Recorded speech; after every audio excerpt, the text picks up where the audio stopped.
Here we are at CineCert, and as I'm talking a lot about standards this year at NAB, well, John here is very much part of the standards. He's put a lot of work in 21DC over the years, and he is also, of course, behind the asdcplib, which is one of the key aspects of what goes into all DCP players and the creation of DCPs.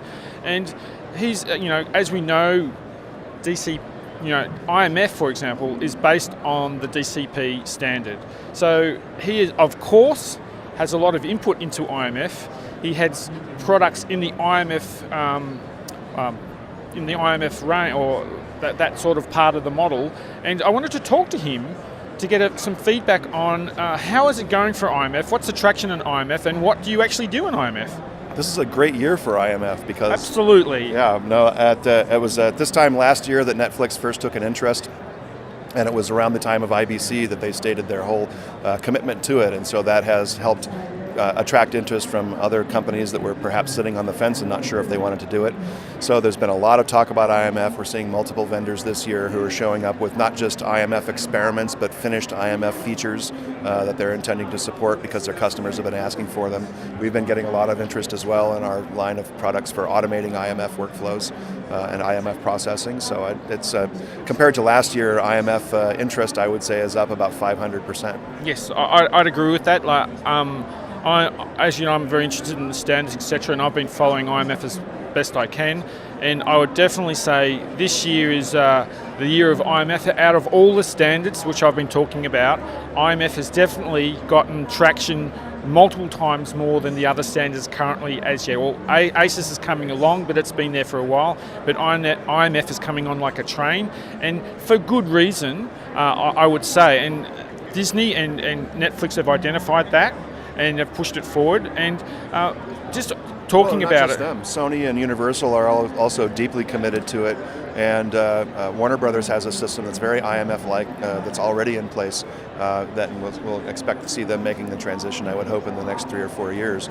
But there are several studios who are very active in getting their IMF catalog into place and to start servicing accounts through it. Now, I want to talk to you about something, we've spoken about in the past, but I want to talk about it here now. I personally think that IMF is I know you work specifically on the more higher end part of the market in terms of the workflow solutions, the complicated ones, which the studios are mostly interested in. But I can see IMF also becoming quite popular in the sort of the general production community, because when we expect, I expect Netflix and other vendors of that ilk will probably insist 4K IMF going forward as a deliverable, right? Yeah. And what do you think will happen when that happens? For example, would someone like a post-production tools manufacturer need to import IMF very quickly?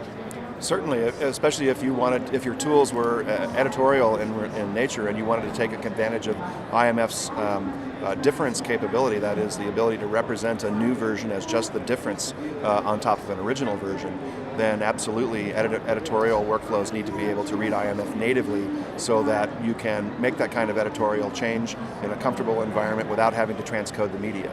That's right. And as that is most likely going to come down the road, and these vendors need to get into a very established, mature and tested version of IMF, this is why I'm here, because you're one of, I've looked around your implementation, I highly respect. It's based on, most of the technology is based on some code that you wrote, and to a degree you're probably one of the closest compliant to those IMF standards because you work on them on a constant basis. I don't have to look very much up when... No, that's exactly right, because usually when someone's looking up, they actually... John Hurst, please.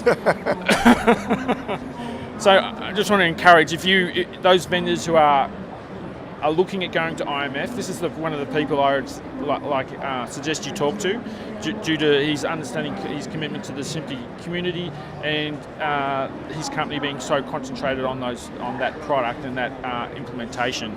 So that's why I wanted to talk to you and get your feedback on IMF. It's very exciting. Before we go, is there any other thing you want to mention about IMF in this? IMF does not have to begin and end with JPEG 2000. There's a group that's just started to have discussions recently, and we all met up earlier today here at the show, in fact, who's looking at a way of using the IMF framework with a different codec to more directly address the needs of a community that's not so concentrated on high quality in JPEG 2000. So we can look at IMF not just as a specific destination today for certain kinds of studio content, but as a general purpose framework that can be used with a variety of codecs wherever you need to be able to exchange materials in a way that the metadata is understandable from one end to the other, and that you can represent versions as differences.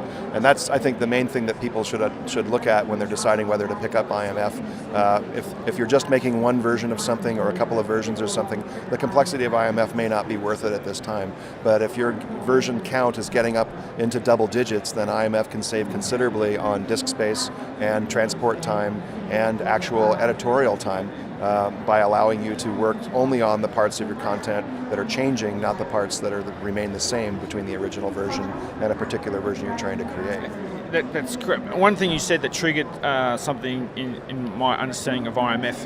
IMF is quite it's reasonably complex, and it does a lot of things. Yeah. But one of the things that I consider IMF is underestimated in is that, for example, in the terms of if a particular post-producer adopted it for their software of some sort, it has to output something, right? Yeah. Their software doesn't necessarily have to use all the capabilities of IMF. No. They can use the capabilities that they need for their clients to get into IMF. Yeah. And that's something I think see, this is one of the messages I wanted to put out there, because IMF is complicated. I think people have been scared off from it a little bit in that area. Yep. And this is where you don't need to be scared.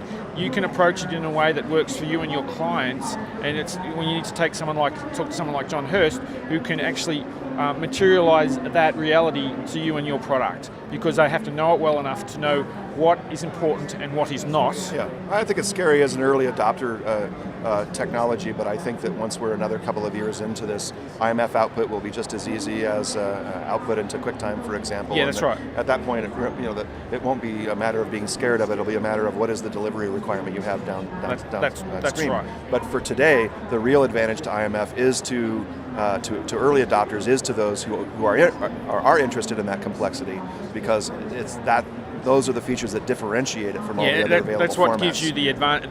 That's the nirvana of going to IMF and the payoff, to a degree. Right, and so you have to have a fairly complex multi-version environment to realize that payoff at today's level of integration. But again, in another couple of years, it's just going to be a drop-down box menu, and off you go. And it evolves. Anyway, thank you, John. Yeah, appreciate pleasure. the conversation and bringing us down that rabbit hole, which is IMF. And anyway, that's John Hurst at CineCert with James Gardner, the SynTech Geek, at NAB 2015. Bye for now.